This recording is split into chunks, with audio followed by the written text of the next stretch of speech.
President Barack Obama is mixing campaign fundraising with legislative business as he makes his way to the Silver State today. We have a live report from Las Vegas.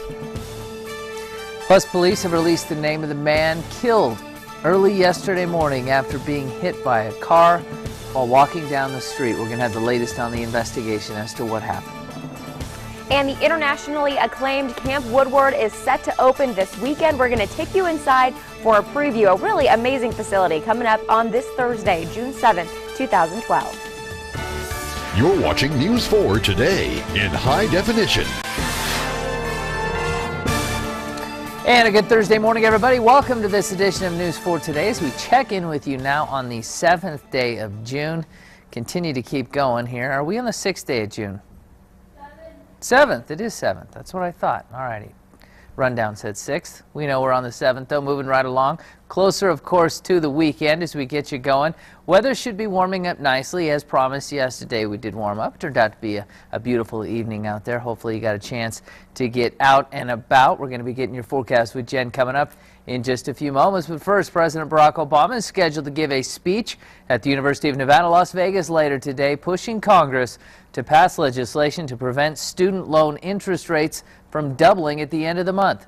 Rob Munoz joins us now live. He's at our station in Las Vegas with all the details. Good morning to you, Rob. Good morning, Bill, from Las Vegas. Of course, it's been no secret that Congress right now is in a stalemate on how to keep these student loan interest rates from doubling at the beginning of next month, like you just said there. For President Obama, though, is coming here to talk about his specific plans on to keep that from happening. President Obama says that education, affordable education, is one of the major factors that will play into our economic recovery. The president says that 7.4 million students are at risk of seeing their interest rates double from 3.4% to 6.8% on July 1st. Now, both Republicans and Democrats want to avoid this from happening. They just can't agree on how to pay this $6 billion bill. Now, President Obama also can't escape criticism from opponents who tout that tuition costs have been rising. They also say, they cite an Associated Press story that says half of graduates under the age of 25 are jobless right now. President Obama is also expected to sign an executive order today that will streamline some more information for students on how they can apply for a program that would have these student loan payments attached to what their income is, so hopefully keeping this more affordable for him. But we're expecting him here in Las Vegas at 1 o'clock this afternoon. We're live here in Las Vegas. Bill, we're going to send it back to you in Reno. All right. Rob Munoz reporting from Las Vegas. We appreciate it. Thank you, Rob. All right, let's take a quick peek outside. The president's going to be enjoying a very hot day down in southern Nevada here. A little more comfortable, but also probably a little more wind, unfortunately. Next couple of days going to be howling, huh? Yes, unfortunately, we feel the wind again today, and then it's going to be even stronger tomorrow. So that's when we do have some of those red flag warnings issued. Actually, the National Weather Service did issue fire weather watches. So a little bit concerned about that tomorrow. All righty, but we take the good with the bad. Weekends calming down, hopefully. Weekend is actually calming down, so I can at least give you some good news there. I tend to get a few comments when the weekend isn't looking too great or when the wind is kicking up. So if we can just kind of hang out over the next couple of days, Saturday will be a little bit breezy, cooler, but then Sunday and next week looks perfect. And I know we're getting ready for rodeo season, so it looks like we'll have great weather for that. So far, 28 right now at Truckee, 30 at South Lake Tahoe, so below freezing still in the Sierra Valleys, upper 40s at Reno, and 29 in Winnemucca this morning. But I didn't even grab a jacket, so you should be okay. We still do have a couple freeze warnings in effect off east and northern Elko County, and then all of the tan on the screen that you see there, that light brown, that's going to be your fire weather watch in effect for tomorrow. Now, looking at your satellite radar, there's a trough of low pressure just set off the coast of California and Oregon. The jet stream is going to set up right along the border of California and Oregon. So as it does that, we get a lot of wind. Showers stay north, and there could be a few isolated showers today around Susanville and Gerlach. Reno Sparks, though, you're staying dry. Doesn't look like we have any precipitation over the next few days. 70 was the high yesterday, so 10 degrees below average, but it was perfect outside. Overnight lows about 12 degrees below. I was able to take a little run yesterday afternoon, grabbed my sweatshirt, thought it was going to be chilly, not even a little bit. So it was perfect weather today, warming up about 10 degrees, 81 and 51 at Reno with 70s and 40s in your foothills. There are your breezy conditions this afternoon, up to about 30 to 40 miles per hour over the next couple of days. A little less wind on Saturday, and then Bill, I know Wednesday is the day before the rodeo starts, so it looks like we have some nice weather for that. All right, very good. We can handle the wind, I guess, but again, be very, very careful because those possible red flag warnings next couple days. That's right, especially tomorrow. All right. Thank you, Jen. 5 minutes after the hour now on your Thursday morning. New this morning, we now know the name of the 26-year-old man who died after being hit by a car yesterday morning. Sparks police say the victim is Randall Woods of Sparks.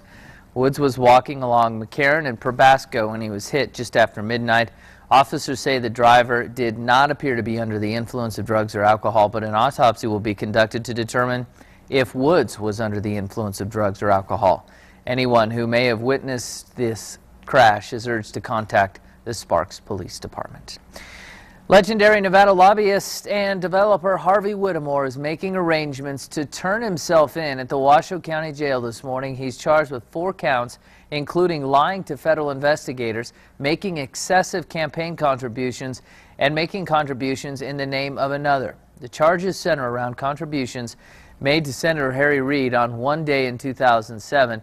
And although the majority leader isn't actually named in the indictment, we know the contributions totaled more than $120,000, which is more than $100,000 more than the federal contribution limit. According to the indictment, Whittemore promised Senator Reid in February of 2007 that he would raise $150,000 for the senator's campaign, but instead of fundraising for the cash, U.S. attorneys allege Whittemore used his family, employees, and their spouses as conduits to funnel his own money to the senator. The indictment also alleges Whittemore hid what he was doing from the senator. Face-to-Face host John Ralston commented on just how far-reaching this case could go. Well, a lot of these folks were very close to Harvey Whittemore. They were friendly with him, and they took a lot of money from him. And now they're suddenly running like scalded dogs from him. I can't like having their names associated with Harvey Whittemore. Don't forget, Harry Reid is mentioned in that indictment obliquely as federal elected official number 1.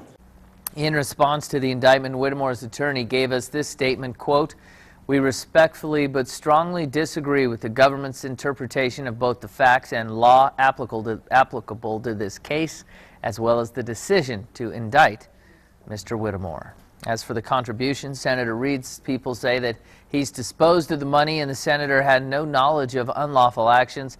Congresswoman Shelley Berkeley also says she will send all contributions associated with Harvey Whittemore to the U.S. Treasury.